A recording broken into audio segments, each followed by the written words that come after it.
kita semua. Mahasiswaku sekalian, hari ini pertemuan kita yang ketiga. Seperti biasa nanti ada 3 presentasi dari mahasiswa. Yang pertama video 1, 2, dan 3 gitu ya. Kemudian nanti kita akan bedah menggunakan paradigma definisi sosial. Jadi video 1 dibedah dengan menggunakan teori aksi, video 2 dibedah dengan menggunakan teori fenomenologi, dan video 3 dibedah dengan teori interaksi simbolik. Pertanyaan berikutnya, siapa di antara Anda yang berkenan tampil ke depan untuk presentasi video 1?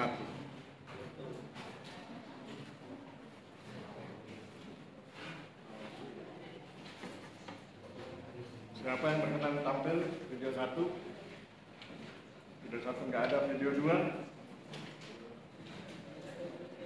Video 2 nggak ada, video 3? Nggak ada. Kalau gitu kita undi ya, kita acak dari tugas.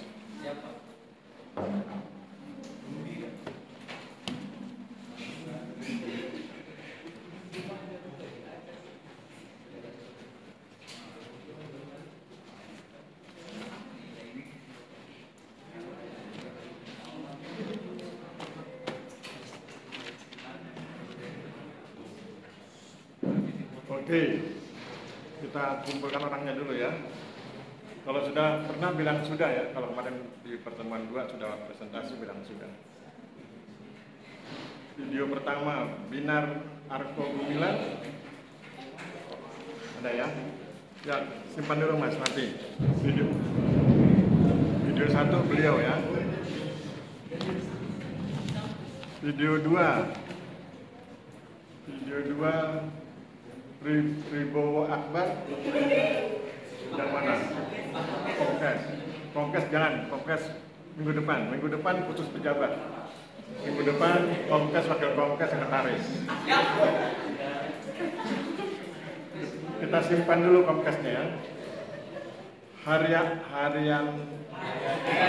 Haryanti Bahar, mana orangnya?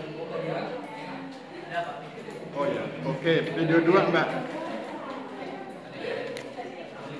Video 3 namanya panjang sekali nih. Natasha Dwi Sekar Arum Artama Devia. Mana orangnya? Oke.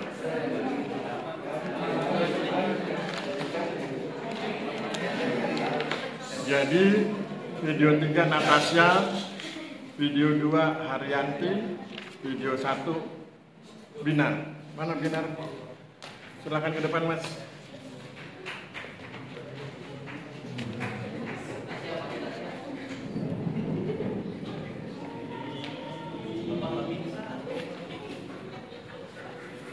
Silakan duduk.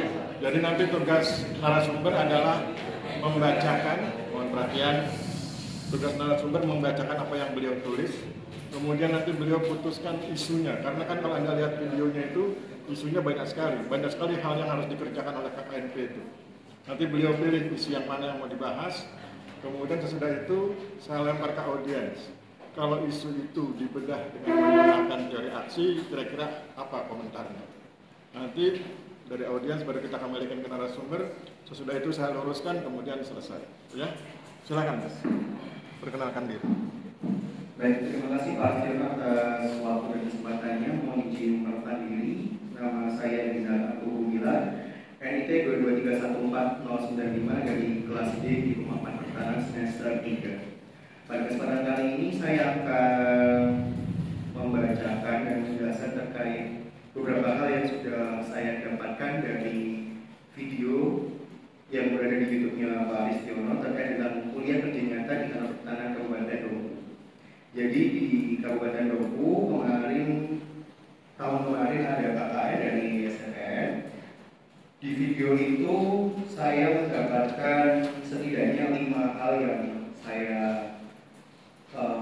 lihat dan saya cantumkan di tugas ini. Yang pertama adalah ternyata dari paparan tersebut setiap tahun itu ada perbaikan peraturan khususnya di bidang pertanahan.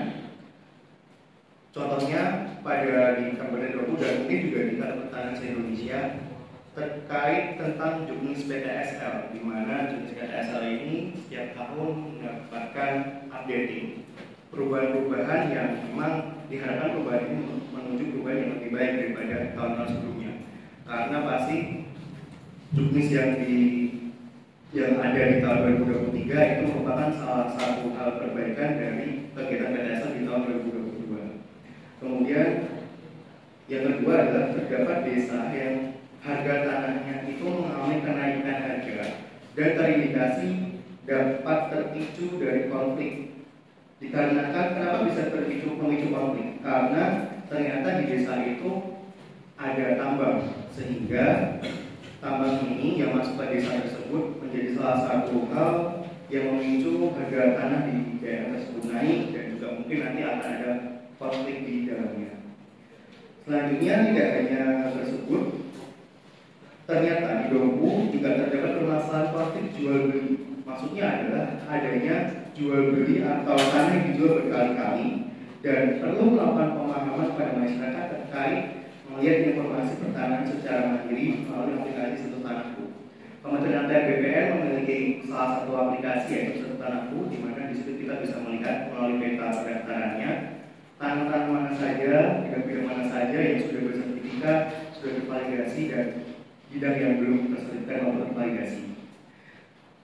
Kemudian yang keempat adalah cara mengajarkan masyarakat menggunakan aplikasi Sentuh Tanahku melalui sosialisasi serta action lapang dengan Sentuh Tanahku. Tidak hanya sosialisasi di sebuah ruangan saja, tetapi di masyarakat aplikasi ini harus diterapkan dengan cara ya kita langsung melaksanakan aksi lapangan, sehingga langsung praktek untuk menggunakan aplikasi Sentuh Tanahku. Itu dari video yang di KKN Kabupaten Dompu. Kemudian terakhir, kemarin bicara di video tersebut bicara tentang filosofi KKN, saya mendapatkan sebuah poin. Ternyata KKN adalah salah satu metode membantu masyarakat memberikan kekuatan untuk mandiri. Hal ini dapat terwujud dengan dikerjakan oleh tim dan tidak bisa dikerjakan sendirian atau secara mandiri. Tim memiliki peran masing-masing untuk mengarah ke satu tujuan bersama dalam tersebut, yang mana tujuan ini memang sudah menjadi tujuan yang disepakati oleh tim tersebut. Mungkin itu Bapak. Oke, kalau gitu isunya apa? Baik, dari hal ini di KKN Dompu ini, isu yang menarik adalah di KKN Dompu ini dia menggalakkan atau mensosialisasikan Sentuh Tanahku di masyarakat, dan itu menjadi salah satu hal yang membantu masyarakat agar masyarakat bisa lebih mengerti tentang kegiatan pertanahan. Oke, kalau gitu beliau memutuskan Sentuh Tanahku ya. Jadi isunya adalah sosialisasi aplikasi Sentuh Tanahku. Kemudian itu akan kita bahas dengan menggunakan teori aksi. Siapa di antara Anda yang berkenan komentar, cerita atau apapun yang berhubungan dengan teorinya dan isunya? Ada berkomentar? Pak, saya. Oh ya, silakan. Diri Mas, ya, perkenalkan diri Mas. Perkenalkan saya tahun Pak. Saya ingin mengutip sedikit terkait poin 1 Pak. Ya. Yang terkait updating data dari tahun ke tahun. Jadi ada beberapa juknis. Jadi muncul pertanyaan bahwasanya juknis makin tahun ke sini tuh Pak, dia perbaikan data atau peningkatan kualitas. Jadi muncul pertanyaan mengapa peningkatan kualitas itu atau juknis dari tahun ke tahun itu kenapa tidak dilakukan di awal-awal dilakukannya BPSL? Kenapa di akhir? Berarti ada tanda tanya dong di sini Pak.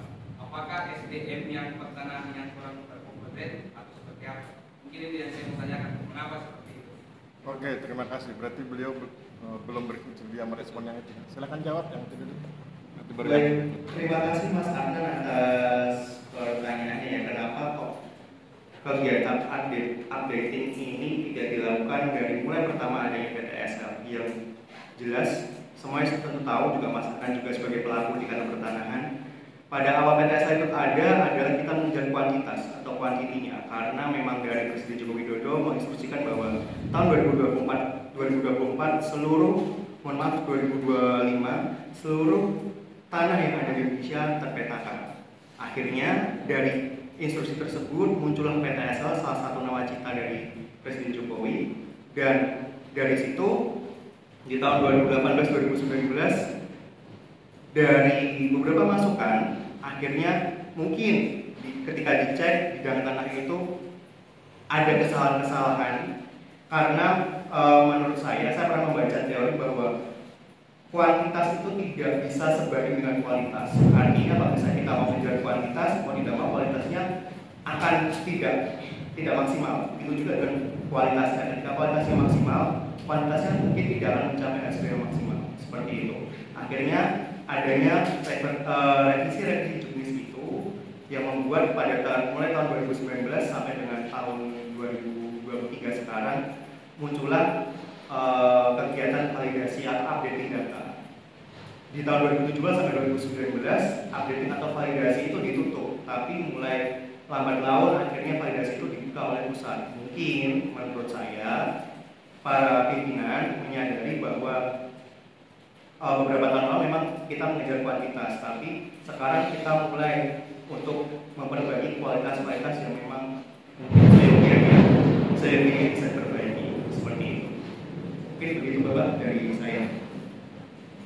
Saya tambahkan ya, jadi saya kebetulan ada kalanya dilibatkan dalam hal penyusunan juknis itu ya. Misalnya juknis yang terakhir yang tentang PTS LPM saya dilibatkan karena itu ada aspek sosiologinya. Kemudian kalau tadi pertanyaannya mengapa juknis diletakkan di akhir atau menjelang akhir atau di pertengahan tahun?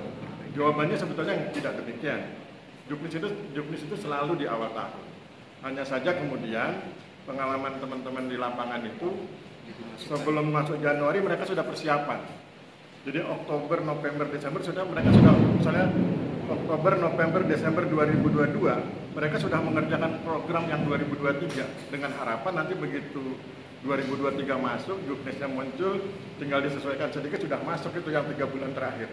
Sehingga kemudian bisa mengejar dashboard. Dashboardnya itu kan kejar-kejaran dan bersaing antar provinsi. Itu dalam rangka itu. Jadi sebetulnya juknisnya itu selalu dimulai sejak awal tahun, tidak akhir tahun, tidak pertengahan tahun. Gitu Mas. Oke ya? Oke, sekarang yang tadi, yang isunya itu ya.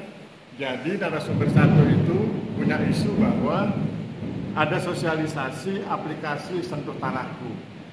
Kemudian sosialisasi itu akan kita bedah dengan menggunakan teori aksi. Siapa di antara Anda yang berkenan komentar membedah isu sosialisasi aplikasi Sentuh Tanahku dengan menggunakan teori aksi? Kalau Anda lupa, saya bantu. Teori aksi itu kekuatannya pada kesadaran subjektif yang bersangkutan yang memutuskan mengerjakan atau tidak mengerjakan, iya atau tidak, itu namanya kesadaran subjektif mengambil keputusan, dan juga kesadaran objektif dari yang bersangkutan melaksanakan keputusan orang lain. Oke, siapa di antara Anda yang berkenan? Ya, silakan Mas. Ya. Kali teori aksi ini cocok dengan isu pertama dari KKMB karena kan dengan kita mensosialisasikan aplikasi Sentuh itu, masyarakat itu bisa barangkali lebih mandiri dalam mengurus tanah mereka.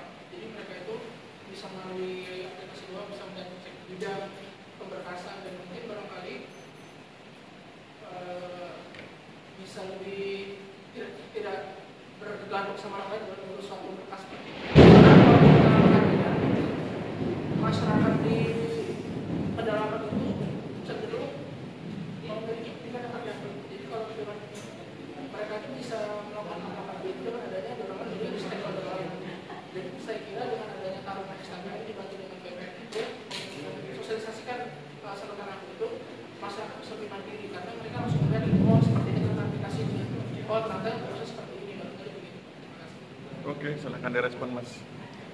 Baik, terima kasih Mas Adil atas tanggapannya. Jadi memang mohon izin saya membacakan beberapa literatur yang saya dapatkan dari Prodi Hukum 4 yang menyatakan bahwa teori aksi menyatakan bahwa tindakan manusia muncul dari kesadarannya sendiri sebagai subjek dan dari situasi eksternal dalam posisinya sebagai objek.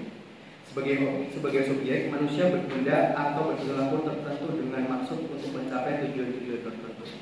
Di KKN Dompu ini, tujuan tertentunya adalah untuk agar masyarakat memahami tentang aplikasi Studi Anakku ini. Harapannya ketika memang masyarakat mengetahui aplikasi ini, masyarakat bisa lebih paham, lebih tahu tentang informasi pertanahan. Karena kalau menurut yang saya dengar dari YouTube, bahwa dari statementnya menyatakan seperti ini, di Jogja aja tidak semua masyarakat tahu dan paham tentang aplikasi Studi Anakku, bagaimana cara memeriksa sertifikat, bagaimana cara melihat bidangan yang sudah tervalidasi atau yang sudah punya hak itu di Jogja aja kesusahan gitu. Apalagi mohon maaf, saya bukan mendiskreditkan yang dari timur ya, tapi di kasus ini di Dompu, apalagi di Dompu gitu, di Jogja aja seperti itu, apalagi di Dompu. Nah, Taruna STPN yang KKN di Dompu ini mereka menginisiasi hal tersebut, makanya adanya sosialisasi maupun aksi secara nyata bagaimana sih untuk menjalankan aplikasi Studi Anakku itu. Jadi agar masyarakat ini memang benar-benar paham dan tahu bagaimana cara kerja aplikasi ini dan bagaimana mereka memanfaatkan aplikasi ini dengan baik dan benar. Mungkin begitu Bapak. Oke ya, saya tambahkan sedikit. Jadi teori aksi kan kekuatannya pada dua, kesadaran subjektif dan kesadaran objektif. Kemudian kalau kita lihat pihaknya juga dua. Pihak pertama yaitu mahasiswa STPN yang sedang KKN, dan kemudian pihak kedua masyarakat. Kapan pihak pertama menerapkan kesadaran subjektif? Ketika dia memutuskan untuk melakukan sosialisasi. Sudah mempertimbangkan banyak hal, yang mengambil keputusan, ya saya akan melakukan sosialisasi. Itu berarti dia sedang menerapkan kesadaran subjektifnya sebagai mahasiswa. Kemudian kapan dia menerapkan kesadaran objektif? Ketika dia memohon izin kepada kepala kantor untuk melakukan sosialisasi dan kemudian diizinkan dengan ketentuan A, B, C dan seterusnya. Jadi kepala kantor kan kalau memberi izin ada syaratnya. Kamu saya izinkan ke lapangan, tapi pertama jaga nama baik kantor dan lain sebagainya. Nah, ketika dia melaksanakan tugas dengan memenuhi ketentuan atau syarat yang disampaikan oleh kepala kantor, berarti dia sedang menerapkan kesadaran objektif. Itu di pihak mahasiswa. Di pihak masyarakat juga begitu. Ketika mereka diundang untuk hadir dalam sosialisasi, ketika kemudian mereka memutuskan, ya saya hadir, itu berarti masyarakat sedang menerapkan kesadaran subjektifnya. Tetapi kemudian ketika masyarakat hadir di sebuah acara sosialisasi, kemudian dia tunduk pada aturan main di acara itu, misalnya menjaga ketertiban, mendengarkan narasumber, kemudian berdiskusi dengan cara tertentu sesuai arahan moderator, maka berarti dia sedang menerapkan kesadaran objektif. Jadi itulah cara membedah isu dengan menggunakan teori aksi. Nanti kalau Anda bikin skripsi, begitu cara membedahnya.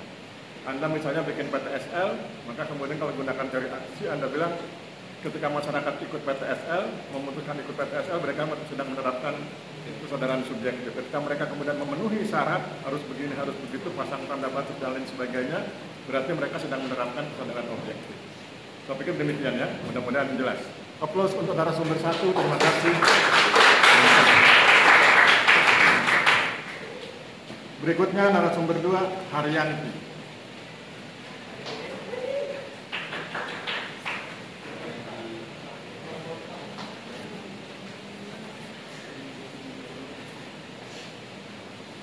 Silakan Mbak, perkenalkan diri. Baik, terima kasih Pak. Perkenalkan, nama saya Haryanti Bahar, NIT 22314104. Baik, untuk 5 poin penting pada video kedua, yaitu pada video kuliah kerja nyata pertanahan di Kabupaten Buleleng, bagian 3. Yang pertama yaitu permasalahan awal bahwa kebakaran di kantor pertanahan Buleleng tahun 1999. Akibat dari kebakaran, banyak sertifikat-sertifikat atau arsip-arsip yang terbakar sehingga data-data yang ada di kantor hangus terbakar. Yang kedua, untuk pemetaan citra khususnya untuk Kabupaten Buleleng, lengkap itu sulit. Jadi dimulai dengan membuat satu basement peta yang sesuai dengan citra, karena satu basement berarti satu referensi. Yang ketiga, kami menyerahkan hasilnya kepada koordinator yang kemudian membagikannya ke masing-masing bagian pemetaan dan harus digunakan karena harus satu referensi. Kemungkinan ada penumpukan atau tumpang tindih, terutama pada perbatasan wilayah kecamatan atau ada gap. Yang keempat, awal idenya yaitu kenapa pada satu peta tidak menggunakan satu referensi, entah itu Google rata semuanya pakai Google, jika memakai B semuanya rata pakai B. Yang kelima, selama menjalankan pendidikan SPN, kami diajarkan dalam pemetaan bidang dan juga selain itu mendownload citra yang baik di GIS. Dengan melalui itu dapat digunakan secara nyata karena kebetulan kami mengakui BPN mengenai referensi peta, bahwa mereka harus menggunakan referensi yang sama agar tidak menimbulkan gap. Oke, isunya apa Mbak? Isu yang mau diangkat dari banyak persoalan itu isunya apa? Ya, untuk isunya yaitu untuk pemetaan citra khususnya untuk Kabupaten Buleleng lengkap itu sulit. Jadi dimulai dengan membuat satu basement peta yang sesuai dengan citra, karena satu basement itu berarti menggunakan satu referensi. Berarti kalau disingkat apa? Satu kalimat ya? Kalau dibuat judul apa? Kan panjang sekali Pak. Kalau dibuat isu, yang terakhir itu yang satu referensi apa?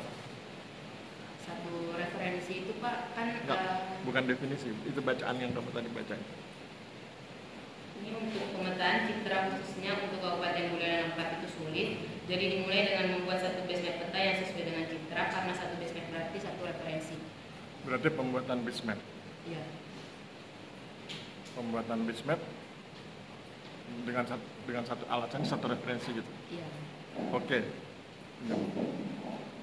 Oke ya, jadi sudah diputuskan oleh narasumber. Beliau mengangkat isu pembuatan bitmap. Mungkin peta dasar kira-kira gitu ya. Pembuatan bitmap dengan alasan kalau bitmap itu akan membuat orang diarahkan menjadi satu referensi. Pembuatan bitmap itu isunya. Kemudian kita akan bedah dengan menggunakan teori fenomenologi. Siapa di antara Anda yang berkenan, audiens, yang berkenan berkomentar, bercerita pembuatan bitmap. Kemudian kita bedah dengan teori fenomenologi. Teori fenomenologi itu kekuatannya pada norma ya. Norma itu ada norma adat, norma sosial, norma hukum, norma agama, norma budaya, dan lain-lain. Silakan. Ya, silakan Mas.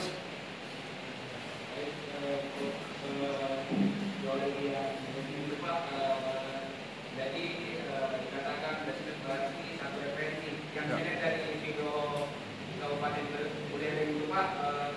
Jadi dia itu membuat suatu basement atau citra, dikatakan satu citra Pak bahasa mudanya, karena di kantor itu dan di video yang saya tangkap itu mereka menggunakan referensi citra berbagai macam Pak. Contohnya ada dari terus Google Maps seperti itu Pak. Jadi yang ini si pelaku TKM ini atau senior ini Pak, dia membuat mapping untuk basement untuk satu kota karena melihat adanya tumpang tindih Pak. Jadi memang saya juga salah satu pernah melakukan hal tersebut. Jadi ketika referensi citra satelit itu tidak sama, maka bidang mana itu akan saling bersinggungan Pak. Intinya di situ. Jadi ketika dikaitkan saya kaitkan dengan teori sosiologi, dia masuk di teori perilaku Pak. Jangan. Saya ingin masukkan ke fenomenologi. Karena hari ini saya akan bahas paradigma definisi sosial.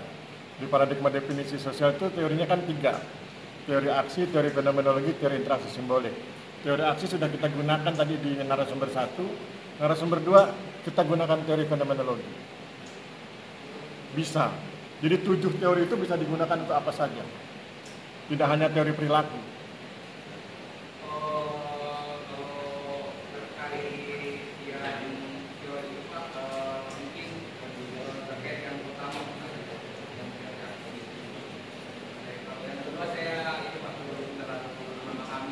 sebentar saya bantu. Ketika dilakukan penyusunan BISMAP, apakah dilakukan checking lapangan? Tidak, Pak. Tidak dilakukan checking lapangan. Kalau tidak dilakukan checking lapangan, apakah kemudian dibutuhkan bantuan orang lain ketika kita sedang membuat BISMAP itu? Iya. Nah, dibutuhkan orang lain. Kalau dibutuhkan orang lain, siapa saja orang tersebut? Kalau membutuhkan seperti ini, aparat desa. Membutuhkan Aparat desa untuk apa? untuk itu Pak, menentukan batas desanya karena banyaknya perubahan. Berarti perlu checking lapangan, loh. Sebelumnya ya. Nah, berarti perlu checking lapangan. Kenapa saya arahkan ke checking lapangan? Karena harus ada para pihak. Harus ada para pihak supaya kita bisa masuk ke fenomenologinya. Kalau tidak dijelaskan para pihaknya, kita nggak bisa masuk. Kalau kita cuma bicara teknis pembuatan peta, kita nggak akan bisa masuk. Tidak akan bisa masuk teori fenomenologinya. Harus bersentuhan dengan masyarakat, baru teori fenomenologinya bisa masuk.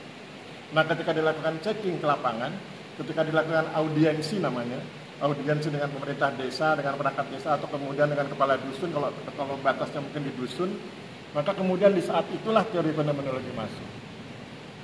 Jangan lupa teori fenomenologi kekuatannya pada norma gitu ya. Nah, kalau begitu kira-kira bisa nggak Anda benturkan? Kan sudah saya antarkan itu. Ada masyarakatnya, ada petugas BPN-nya yang ingin memperbaiki peta itu dengan konsep pembuatan BISMAP, bisa dibenturkan nggak dengan teori fenomenologi? Kalau berkaitan dengan norma bisa. Nah, kira-kira gimana? Mainkan logikanya ya, nanti kalau ujian gitu, mainkan logika. Begitu dapat judulnya, Menurut saya norma yang bisa dibentukkan Pak seperti kayak norma perilaku terkait dengan jangan lari ke perilaku, kamu terlalu cinta dengan teori perilaku. Teori perilakunya hapus dulu. Norma itu norma sosial, norma hukum, norma adat, norma budaya, norma agama. Memang semuanya berhubungan dengan perilaku, tapi perilakunya kita singkirkan karena kita sedang fokus di teori fenomenologi. Kalau norma sosial kira-kira apa? Kalau sosial berarti terkait ini Pak, komunikasinya antara beberapa pihak. Jadi menurut saya ketika koordinasi itu atau kolaborasi itu yang dilakukan secara maksimal atau beberapa pihak itu akan menghasilkan tujuan yang tidak bagus Pak. Ya, berarti kan norma sosial ya. Harus ada etika, harus ada sopan santun, harus ada tata krama ketika berkomunikasi. Itu norma sosial. Ada norma yang lain nggak? Ada yang lain, norma administratif misalnya. Norma administratif itu ketika dia harus izin. Kan ada izinnya, ngurus izin, ada surat pengantar, ada SPPD-nya. Itu administratif. Ya, kemudian kepala desa mengizinkan, kepala kantor mengizinkan, baru kemudian masuk ke lokasi. Gitu ya. Applause buat beliau. Terima kasih. Silakan Mbak direview. Diskusi tadi direview. Sudah bagus. Untuk isu yang ini terkait mengenai teori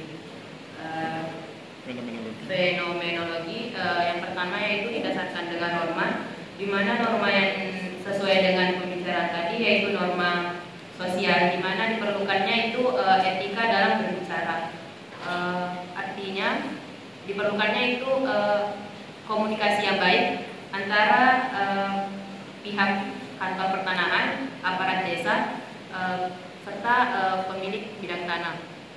Yang kedua yaitu pada norma administratif.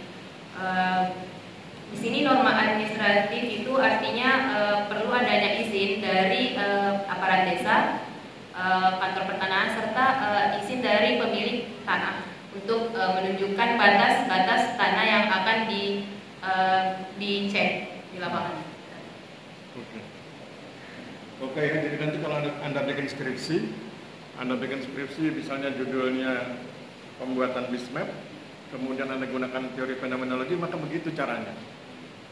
Kali ini kita hanya bahas dua norma sosial dengan norma administrasi, karena kan waktunya terbatas.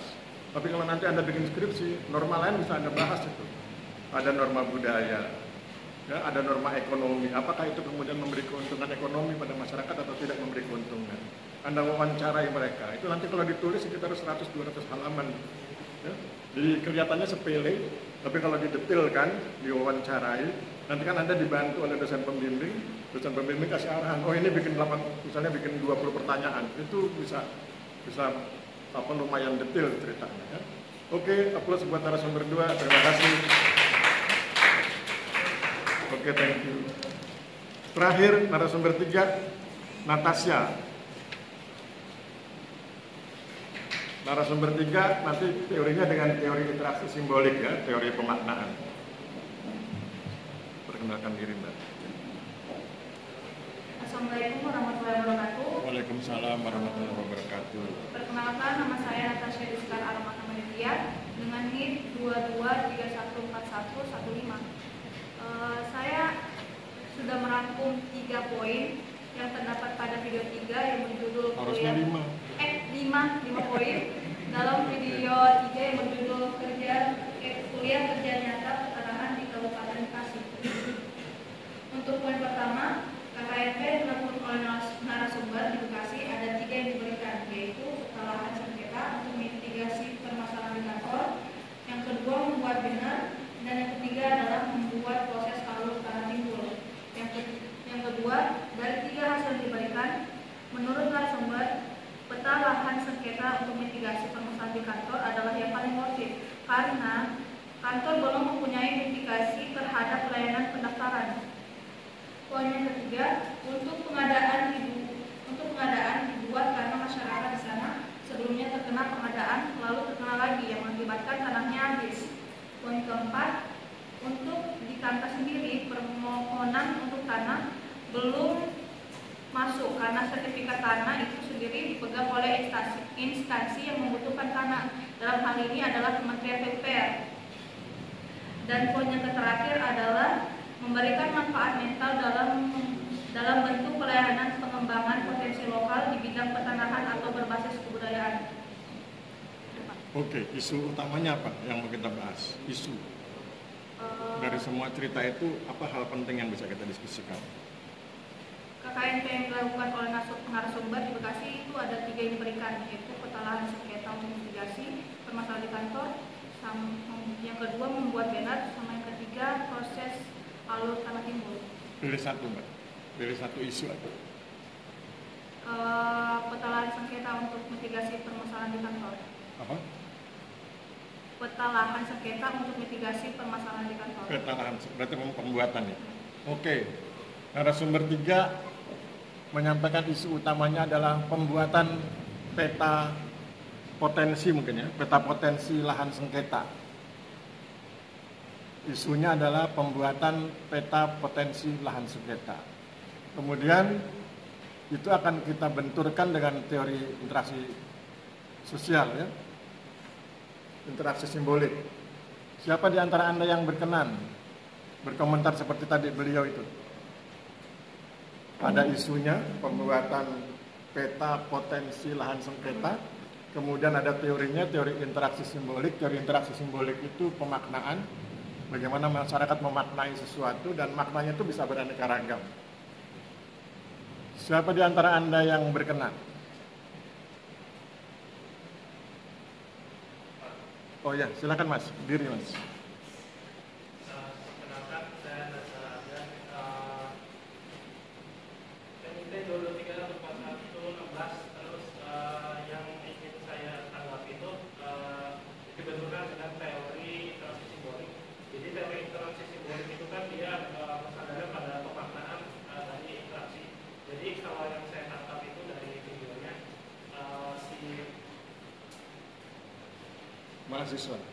Mahasiswa yang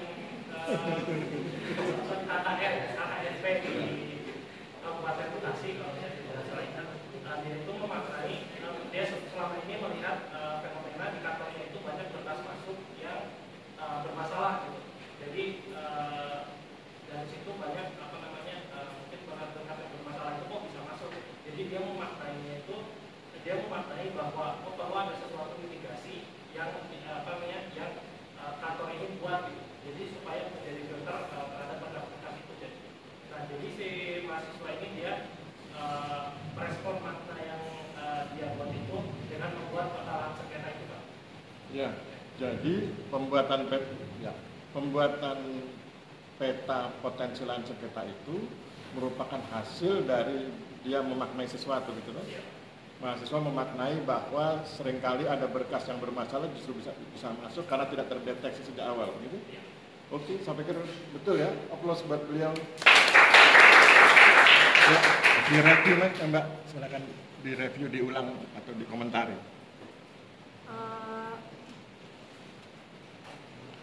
Dari kenapa mahasiswa KKMP di kantor pertanahan Kabupaten Bekasi membuat peta lahan sengketa untuk mitigasi permasalahan di kantor, itu karena sebelumnya banyak data-data yang belum tervalidasi, terus akhirnya narasumber ini mau membuat peta lahan sengketa untuk mitigasi permasalahan di kantor, Pak. Sudah? Ya. Bukan peta lahan sengketa ya, tapi peta potensi lahan sengketa. Karena nanti akan digunakan sebagai mitigasi ya, untuk mengatasi atau mendeteksi sejak dini berkas-berkas yang bermasalah. Karena tadi beliau bilang itu adalah kemampuan mahasiswa memaknai fenomena yang ada. Fenomenanya apa? Fenomenanya adalah berkas yang bermasalah bisa masuk dan itu kemudian menimbulkan kerumitan bagi teman-teman BPN. Sehingga kemudian berdasarkan itu dimaknai, oh kalau begini harusnya begini. Harusnya tidak ada berkas yang bisa masuk. Ya, kalau sehingga kemudian sejak awal sudah bisa dideteksi. Oke, saya pikir cukup. Aplaus buat narasumber 3. Terima kasih. Sekarang kita giliran saya presentasi. Kalau nanti Anda ingin interupsi, silahkan ya, hands up, kemudian bicara, sampaikan pendapatnya. Silahkan buka WA Group.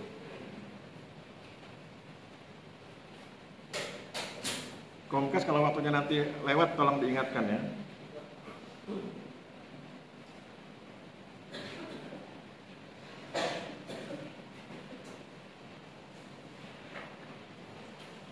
Itu ada PowerPoint, kemudian judulnya itu Sosiologi Agraria, Memahami Filosofi dan Paradigma. Jadi nanti kita akan bahas tentang filosofi, terutama tentang mindset, dan ini sebetulnya bekal Anda untuk berpikir rasional. Oleh sebab itu saya sering katakan bahwa sosiologi itu bukan mata kuliah hafalan dan juga bukan mata kuliah hitungan. Jadi nggak ada hitungannya dan nggak ada hafalannya. Yang ada cuma logika. Ya. Mari kita lihat di slide awal, di slide kedua. Anda lihat di slide itu ada lingkaran yang di tengah, yang di kotak warna biru muda itu. Mindset fundamental. Itu L-nya jatuh, harusnya L-nya jadi satu di fundamental itu ya. Mindset fundamental, mindset yang paling dasar, yang paling mendasar, yang harus dimiliki oleh seorang ilmuwan atau oleh seorang sarjana. Kita mulai dari yang paling bawah. Yang bawah itu penciptaan alam semesta dan penciptaan makhluk hidup. Sebagai sarjana kita harus tahu bagaimana alam semesta itu diciptakan dan bagaimana makhluk hidup itu diciptakan. Itu kemudian orang menyebutnya sebagai intelligent design theory, teori perancangan cerdas. Kita nggak akan bahas dalam kesempatan ini karena waktunya nggak akan cukup. Nanti Anda googling saja, cari tentang intelligent design theory, teori perancangan cerdas. Bagaimana alam diciptakan dan bagaimana makhluk hidup diciptakan. Kemudian kita main yang di level atas, di sebelah kiri dan sebelah kanan. Sebelah kiri itu tentang cara memperoleh pengetahuan. Dan yang sebelah kanan itu jenis atau fakta, jenis fakta atau realitas. Disebut fakta atau disebut realitas. Itu ada sekian banyak jenis. Jadi ada jenis fakta atau realitas. Misalnya ada suprarasional, rasional, dan irasional. Kemudian kalau mengenai cara memperoleh pengetahuan ada 3. Pengalaman, pengamatan, dan pemaknaan. Nah, mari kita bahas lebih detail di slide ketiga. Di slide ketiga tentang cara memperoleh pengetahuan. Pengetahuan itu diperoleh dengan 3 cara. Pengalaman disebut a posteriori, kemudian pembuktian disebut a fortiori, kemudian pemaknaan disebut a priori. Itu istilah-istilah di filsafat ya. A posteriori, a fortiori, dan a priori. Pengalaman, pembuktian, dan pemaknaan. Kalau Anda misalnya pulang kuliah ke Malaman, kemudian di tengah jalan bertemu dengan begal, motor Anda mau diambil begitu, maka kemudian itu berarti Anda mengalami mengalami pembegalan dan Anda akan punya pengetahuan tentang bagaimana rasanya dibegal. Anda akan bisa bercerita kepada banyak kawan, begini loh caranya begal itu mengambil motor saya, ini loh ciri-cirinya begal dan segala macam. Itu kalau ditulis jadi buku itu, ya, pengalaman dibegal. Ya. Kalau Anda minta diajarin, nanti saya ajari cara nulis buku. Jadi kalau saya itu kalau punya satu bahan kecil itu bisa di blow up jadi buku. Nah, Anda juga bisa. Itu pengalaman, itu disebut observasi insidental. Jadi Anda melakukan pengamatan, tapi pengamatannya itu insidental, kebetulan, begitu. Kan tidak direncanakan ketemu begal jam sekian, tanggal sekian, nggak direncanakan. Jadi itu namanya insidental. Anda melakukan pengamatan insidental dan itu terekam dalam memori Anda, kemudian itu disebut sebagai pengalaman. Anda mendapat pengetahuan berdasarkan pengalaman. Yang kedua, dengan teknik pembuktian. Anda bikin skripsi. Anda bilang, misalnya PTSL itu tidak bermanfaat buat masyarakat. Misalnya begitu ya, Anda punya asumsi bahwa PTSL tidak bermanfaat buat masyarakat. Maka kemudian Anda melakukan penelitian, apakah betul PTSL itu tidak bermanfaat buat masyarakat. Kemudian Anda wawancarai, ya, Anda analisis dan lain sebagainya, ternyata bermanfaat.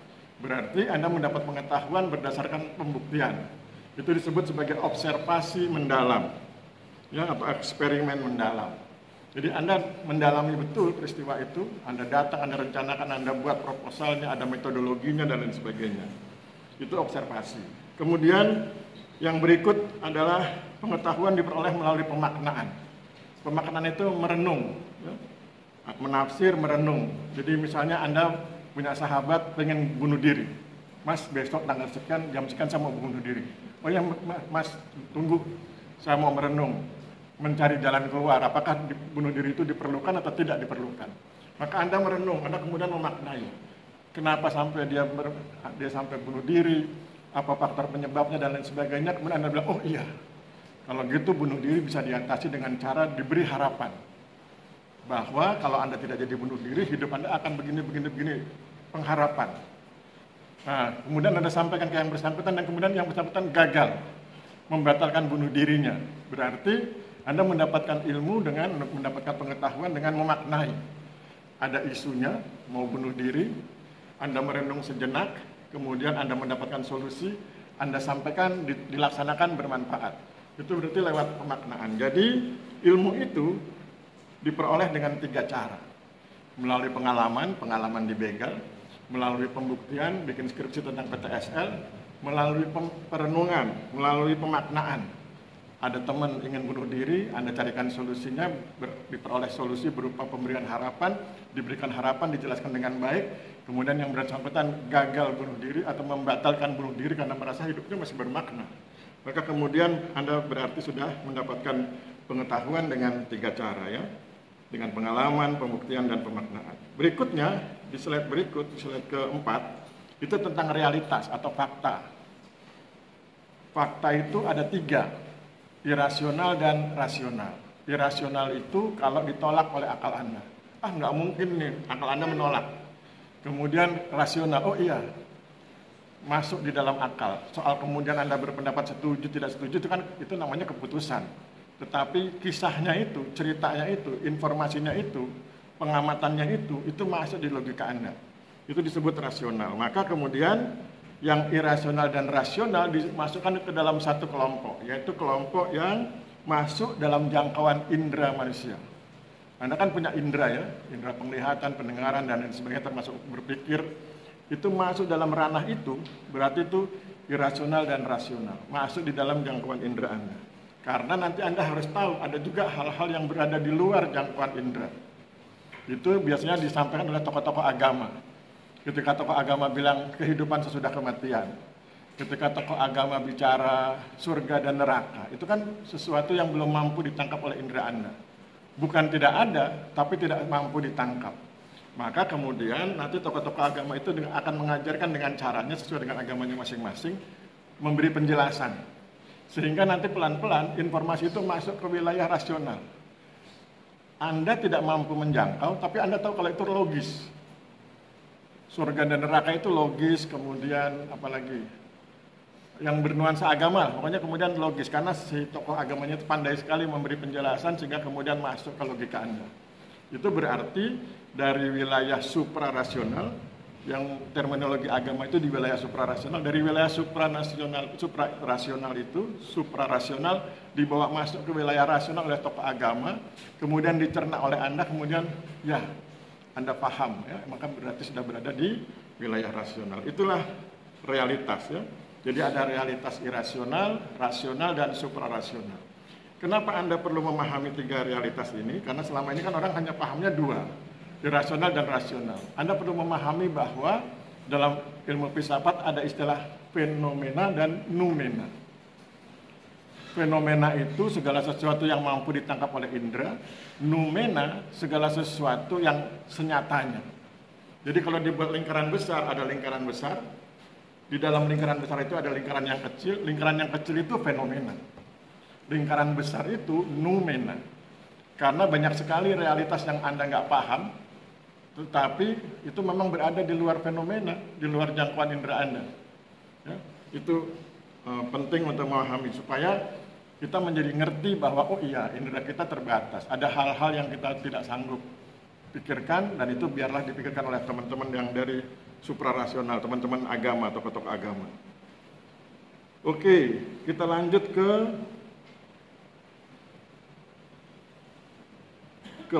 paradigma ya, ilmu dan nilai. Ilmu dan nilai itu ada 3 paradigma ya. Paradigma positivistik berpandangan bahwa ilmu harus bebas nilai. Paradigma positivistik berpandangan bahwa ilmu itu harus bebas nilai. Contoh, kalau Anda sedang penelitian di Gunung Kidul, misalnya Anda meneliti tentang jenis tanahnya, latosol, grumusol, potsolit merah, maka itu bebas nilai. Artinya, nggak peduli apakah nanti tanah itu digunakan untuk kebaikan, kebenaran, keindahan, atau sebaliknya. Yang penting itu tetap latosol, itu tetap grumusol, itu tetap potsolit merah. Apapun yang digunakan di atasnya. Itu makanya disebut sebagai objektif, bebas nilai. Karena yang diteliti adalah benda-benda fisik alami. Kemudian yang berikutnya ada paradigma relasional. Paradigma relasional itu antara yang tadi dengan yang berikutnya. Nanti di paradigma yang ketiga ada paradigma ideologis. Paradigma ideologis itu sebaliknya dari paradigma positivistik. Jadi kalau paradigma positivistik itu mengatakan ilmu bebas nilai, nanti paradigma ideologis justru sebaliknya, mengatakan ilmu itu harus bernilai. Karena ilmu itu harus bermanfaat. Nah, kenapa bisa begitu? Karena yang diteliti adalah hal-hal yang bersifat sosial. Maka harus bernilai, harus ada baiknya, harus ada indahnya, harus ada benarnya begitu. Nah, kemudian yang relasional itu yang tengah. Yang tengah itu antara bahwa ilmu harus memiliki hubungan relatif, relasional dengan nilai. Jadi, yang positivistik bebas nilai, yang ideologis bernilai, yang tengah harus ada hubungan antara ilmu dengan nilai. Jadi itu hal yang berbeda ya. Nanti detailnya Anda akan temukan di metodologi penelitian ketika ketemu saya di semester 5. Nanti kita akan bahas itu perubahan paradigma ilmu ya. Dari mulai paradigma positivistik, post-positivistik, paradigma konstruktivistik, paradigma kritis, sampai paradigma partisipatoris. Dari mulai yang subjektif, dari yang mulai objektif sampai yang subjektif. Itu nanti di semester 5, tapi ini pengantar saja bahwa minimal ilmu itu ada yang bilang harus bebas nilai, tapi juga ada yang bilang harus bernilai. Kemudian kita masuk ke segitiga ilmu yang ada gambarnya di slide ke-11. Ada segitiga, ada ontologi, ada epistemologi, ada aksiologi. Nanti kalau Anda bikin skripsi, 3 unsur itu harus ada. Kalau Anda bikin skripsi, 3 unsur itu harus ada. Maka tadi kita bilang, kita sedang belajar filosofi dan paradigma ya. Ini kan bagian dari filosofi, filsafat. Ontologi itu tentang hakikat sesuatu. Ontologi itu ilmu tentang ada. Kemudian epistemologi itu ilmu tentang ilmu, cara mengetahui sesuatu. Dan aksiologi itu ilmu tentang manfaat, manfaat sesuatu. Ilmu tentang tindakan, dan tindakan itu harus bermanfaat. Misalnya Anda sedang meneliti PTSL. Letakkan PTSL di tengah segitiga itu, kemudian lihat ke atas ontologi di sisi yang paling atas itu, hakikat sesuatu. Nanti Anda bisa ceritakan hakikat PTSL. PTSL adalah bla bla bla, tujuannya begini, maksudnya begini, dan segala macam. Kemudian ketika muncul pertanyaan apakah PTSL ini bermanfaat atau tidak bermanfaat buat masyarakat, maka kemudian lihat yang di bawah kiri, epistemologi. Maka kemudian Anda mencari, ada cara mengetahui sesuatu. Anda bikin penelitian lewat pembuktian tentang apakah PTSL itu bermanfaat atau tidak bermanfaat. Nanti kalau skripsi bentuknya berupa metode di bab 3. Ya. Jadi di bab 3 itu metode penelitian, itu berarti Anda sedang mempraktekkan epistemologi. Kemudian yang sebelah kanan, bawah kanan, aksiologi manfaat sesuatu. Anda akan jelaskan bahwa penelitian Anda ini bermanfaat untuk A, B, C, dan seterusnya. Nah, ketika Anda menyebutkan itu, berarti Anda sedang menerapkan aksiologi. Itu nanti adanya di bab 1. Ya, bab 1 itu kan pendahuluan, kemudian itu isinya nanti latar belakang, rumusan masalah, dan kemudian manfaat dan kegunaan. Itu, kemudian kita masuk ke paradigmanya Thomas Kuhn. Jadi Thomas Kuhn menyebut bahwa paradigma itu bersifat siklik, ya, siklus. Kita langsung lihat yang ke-17, ya, slide ke-17. Bahwa paradigma itu bersifat siklik, bersifat siklus, berganti.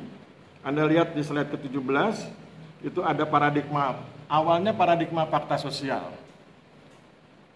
Paradigma fakta sosial, kemudian ada tahapannya, jadi ada paradigmanya, paradigma fakta sosial, kemudian ada tahapannya berupa normal science, semua orang berbicara tentang fakta sosial, kemudian ada anomali, ternyata fakta sosial hanya mampu bicara tentang keseimbangan, sinergi, dan konflik, tapi tidak mampu menjelaskan mengapa itu terjadi. Kemudian diteliti oleh para ilmuwan, oh terjadi karena ada perilaku. Maka kemudian muncul revolusi. Revolusinya itu revolusi pemikiran, ya, bukan revolusi militer. Revolusi pemikiran, oh kalau gitu fakta sosial perlu dilengkapi dengan perilaku. Maka kemudian meskipun ada paradigma fakta sosial, muncul paradigma baru, yaitu paradigma perilaku sosial. Kemudian masuk di slide ke-18, paradigma perilaku sosial, ternyata kemudian nanti juga mengalami kesulitan. Ya. Misalnya di anomali itu, paradigma perilaku sosial tidak mampu menjelaskan ketidakseimbangan reward and punishment. Jadi ada orang yang diberi reward yang tidak setimpal dengan orang lain. Yang satu diberi reward, misalnya kalau dengan angka, yang satu diberi reward 10, yang satu cuma diberi reward 5. Padahal kegiatannya sama. Itu dipandang sebagai sesuatu yang tidak adil. Maka itu kan kemudian dimaknai oleh masyarakat sebagai sesuatu yang tidak adil. Nah, maka kemudian makna itu menjadi penting. Apakah sesuatu itu baik, tidak baik, adil, tidak adil, maka makna menjadi penting. Berguna, tidak berguna. Maka kemudian ilmuwan bilang, oh kalau gitu perlu paradigma baru, yaitu paradigma yang bicara tentang makna. Maka muncul paradigma definisi sosial. Itulah perubahan. Dari mulai paradigma fakta sosial, kemudian muncul paradigma perilaku sosial, dan akhirnya muncul paradigma definisi sosial. Kemudian kita masuk ke paradigma konstruk. Yang tadi itu kan paradigma sosiologi, ya. Paradigma sosiologi itu paradigma fakta sosial, paradigma perilaku sosial, paradigma definisi sosial. Sekarang kita masuk ke paradigma konstruk. Paradigma konstruk itu paradigma yang empiris, yang nyata di lapangan, kelihatan di lapangan, kehutanan, pertanahan, pertambangan, dan lain sebagainya, berdasarkan bidang. Ya. Nah, sekarang kita masuk ke paradigma konstruknya agraria. Misalnya kita masuk ke paradigma land reform tahun 1960. Paradigma land reform, orang kemudian memuji-muji land reform, tetapi kemudian land reform dianggap cuma bisa bagi-bagi tanah, tetapi tidak bisa menyejahterakan. Bahkan kemudian orang yang sudah dibagi tanahnya itu kemudian justru menjual tanahnya. Maka kemudian muncul, oh kalau gitu nggak cocok itu. Itu kan cuma penguatan aset. Mana pemberian aksesnya? Oleh sebab itu maka kemudian tahun 2004 muncul paradigma reforma agraria. Jadi itu yang kemudian membuat situasi berubah. Ya. Paradigma land reform tahun 1960 kemudian digantikan oleh paradigma reforma agraria tahun 2004 sampai saat ini. Ada lagi yang menarik di paradigma konstruk, di paradigma pertanahan tentang pendaftaran tanah. Kita mulai dari pendaftaran tanah tahun 1961. Saya menyebutnya paradigma pendaftaran tanah tahun 1961, PP 1061 itu. Ya, di PP 10 dulu orang puji-puji dia karena kemudian ternyata Indonesia mampu mengelola pendaftaran tanah. Tapi kan kemudian jumlah sertifikatnya sedikit karena orang sifatnya menunggu, kantor pertanahan itu menunggu orang. Maka kemudian itu dianggap tidak baik. tidak bagus, tidak cepat. Maka kemudian dibutuhkan akselerasi, muncul paradigma pendaftaran tanah 1997 dengan keluarnya PP 24 1997. Nah, di situ mulai dipercepat, ada konsep adjudikasi, ada konsep teknik pembuktian, ya, dengan berbagai surat keterangan itu. Maka kemudian itu dipuji, muncul paradigma tahun 1997. Tapi ternyata kemudian di eranya Pak Sofyan Djalil itu dianggap kurang cepat. Maka kemudian disampaikan atau digagas yang disebut dengan PTSL, pendaftaran tanah sistematik lengkap, lebih cepat dari yang paradigma 1997. Saya menyebutnya paradigma 2016 ya. Kemudian ternyata itu juga dianggap kurang cepat karena BPN kewalahan SDM-nya kan terbatas. Maka kemudian butuh dukungan masyarakat. Maka kemudian muncul paradigma PTSL 2023 ketika orang menyebutnya dengan istilah PTSL PM. PTSL pemberdayaan masyarakat. Jadi itulah perubahan paradigma dari tahun ke tahun dan nanti mungkin akan muncul paradigma-paradigma berikutnya dalam rangka memenuhi kebutuhan manusia, dalam rangka memenuhi kebutuhan masyarakat. Sampai di sini ada pertanyaan atau komentar? Silakan. Jadi hari ini Anda sudah belajar tentang filosofi dan paradigma. Paradigmanya itu berkembang, baik paradigma yang sifatnya teoretik, paradigma sosiologi, maupun paradigma yang sifatnya kontrak.